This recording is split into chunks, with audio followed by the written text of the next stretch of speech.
Guarantee आपल्याला नको आहेत. आणि म्हणून आता हा योगायोग आहे. ती एक कविता, सुनो द्रौपदी शस्त्र उठा लो, अब गोविंद ना आएंगे.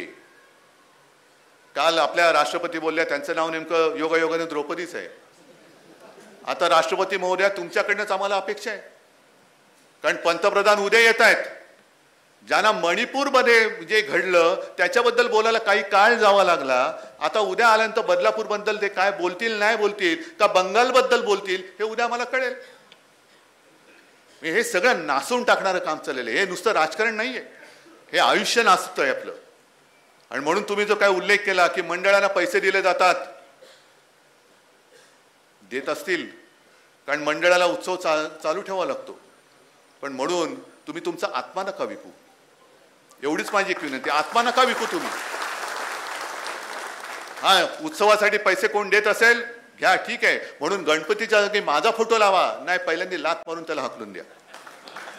असे काही येतील, काही लोक असे येतील. कारण आता मोदीजीच म्हणाले स्वतः की मुझे लगता है की ऊपर वाले ने मुझे भेजा है. मग उद्या काय त्यांची मूर्ती लावून पूजा करणार का, आरती करणार? याच्यामध्ये राजकारण येऊ देऊ नका. तुम्ही सगळे शिवसैनिक किती असाल, कारण सगळे गणपती मंडळवाले आहात. शिवसेनेचे विचार तुम्हाला किती पटतात मला माहिती नाही, पण मी एक मराठी आणि हिंदू म्हणून तुम्हाला सांगतोय की आयुष्य आणि तुमचा आत्मा विकू नका, प्रामाणिक राहा. कारण गणपती हे एक प्रतीक आहे, तो विघ्नहर्ता आहे. पण विघ्नहर्ता म्हटल्यानंतर माझ्या भगिनीवरचं संकट निवारण करणारा विघ्नहर्ता प्रत्येक तुमच्या हृदयामध्ये असला पाहिजे. कारण तेव्हा तुमच्या रूपातनं तिला गणपती धावून आलेला दिसला पाहिजे की अरे माझा बाप्पा माझ्यासाठी धावून आला, माझा भाऊ माझ्यासाठी धावून आला. कारण मी अनेकदा बघितलेले, आता मी जास्त सार्वजनिक गणपती उत्सवाला जात नाही, कारण पूर्वी दुपारी सुरू करत होतं, पहाटेपर्यंत घरी जायचो. कारण एका ठिकाणी गेले का बाजूचा येऊन उभा राहायचं, बाजूचा, आणि मग नाही कोणाला म्हणायचं. पण मी स्वतः बघितलेलं, लालबाग परळ असेल, उपनगरात असेल, गर्दीची म्हणजे नुसती गर्दी असते, शिस्त असते. पण कदाचित लालबागच्या राजाच्या तिकडे असेल की एक बाळ, तानं बाळ, हे म्हणजे गणपतीपासून काही अंतरावरती होते, कधीपर्यंत पोहोचणार, कारण बाळाची सुद्धा त्याच्या बाळाच्या वेळेप्रमाणे आपल्याला सगळं बघावं लागतं. मग काय केलं, कदाचित ते नवसाने झालं असेल, म्हणून त्याने पुढच्याच्या हातात दिलं, ते पुढच्याच्या हातात गेलं, पुढच्याच्या हातात तिकडे गणपतीच्या पायावर ठेवलं गेलं, आणि तसंच ते बाळ परत सुखरूप त्याच्या आईच्या हातमध्ये आलं. हा जो विश्वास आहे की अरे माझं बाळ, मी याच्यात माझी ओळख आहे की नाही माहिती नाही, मला ह्याच्याशी ओळख आहे की नाही माहिती नाही, तर आणखी तिकडे असतात, त्याची तो ओळख असण्याचा संबंधच नाहीये. पण ते इथे याला दिलेलं बाळ माझं त्या गणपती बाप्पाच्या पायावर ठेवून ते परत माझ्या हातात सुखरूप मिळेल, हा जो विश्वास आहे ना, हे आपल्या उत्सवाचं फार मोठं यश आहे. हे यश आहे. आणि काही जण मला म्हणतात, तुम्ही काय म्हणे अंधश्रद्धाळू आहात, गणपती बाप्पा पावतो. पावतो की नाही पावत, हा मनाचा विचार आहे.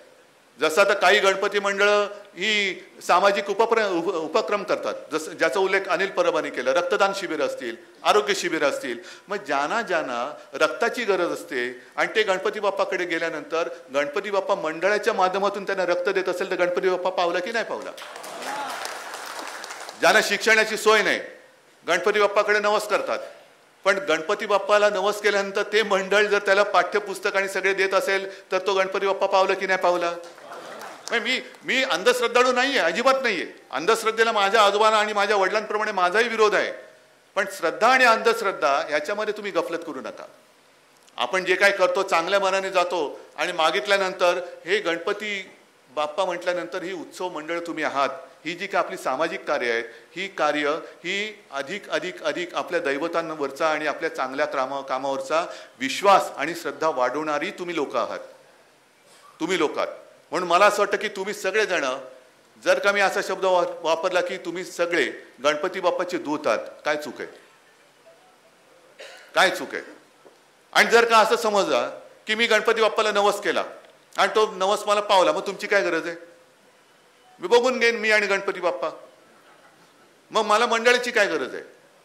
पण मंडळाच्या वेळेला जेव्हा मी येतो, सार्वजनिक गणपती उत्सवाच्या मंडळाच्या मंडपात येतो, तेव्हा मला काहीतरी नवीन दिसतंय की अरे नाही, ही जबाबदारी माझी आहे, माझ्या आईची, माझ्या बहिणीची, माझ्या मुलीची रक्षणाची जबाबदारी माझी, म्हणजे केवळ माझी नाही, ती जेव्हा गावात आपल्या कामावरती जाते, शाळेत जाते, रुग्णालयात जाते, तेव्हा आपली बहीण असो वा नसो, ती जी असते ती माझी बहीणच आहे या भावनेतनं सगळे जर वागायला लागले तर महिलावरचा अत्याचार थांबेल की नाही थांबणार? मग उगाच कोणाला तरी दोष देण्याचा अर्थ नाही. सरकार काय करेल? सरकार आहे का? मला तर दिसतच नाही सरकार. मग सरकार म्हणून कोण? आपणच आपल्याला जे उठो सुनो द्रौपदी शस्त्र उठालो, आता शस्त्र तशी घेण्याची गरज नाही, पण आपण जर का जागे राहिलो आणि आपलं कर्तव्य हे जर का पार पाडलं तर मला असं वाटतं आणखीन कोणाची आपल्याला गरजच लागणार नाही. आणि मग जे काही विसर्जन करायचंय या 2-3 महिन्यामध्ये या सगळ्यांचं तिरबागडं जे सरकार आहे त्याचं विसर्जन करण्यासाठी सुद्धा मी गणपती बाप्पाकडे आशीर्वाद मागतोय की गणपती बाप्पा तू आम्हाला आता असा आशीर्वाद दे की या महाराष्ट्रावरती, देशावरती तर आहेच, पण महाराष्ट्रावरती हे जे संकट गेले 2-2.5 वर्ष बेकायदेशीरपणाने राज्य करते आहे त्यांचं विसर्जन करण्याची ताकद आणि हिंमत तू आम्हाला दे. आणि हीच एक प्रार्थना गणपती बाप्पाकडे करतो. तुम्हाला सगळ्यांना धन्यवाद देतो. आणि गणपती मंडळामध्ये जे मी काय बोललोय ते काय काय दिसतंय नाही दिसत हे मला तुमच्याचकडनं कळणार आहे. आणि मला खात्री आहे आजपर्यंत जे जे मी सांगितलं ते तुम्ही ऐकलत, कारण मी तुमच्या मनातलं बोललो, तुमच्या मनातलं मी तुम्हाला सांगितलं.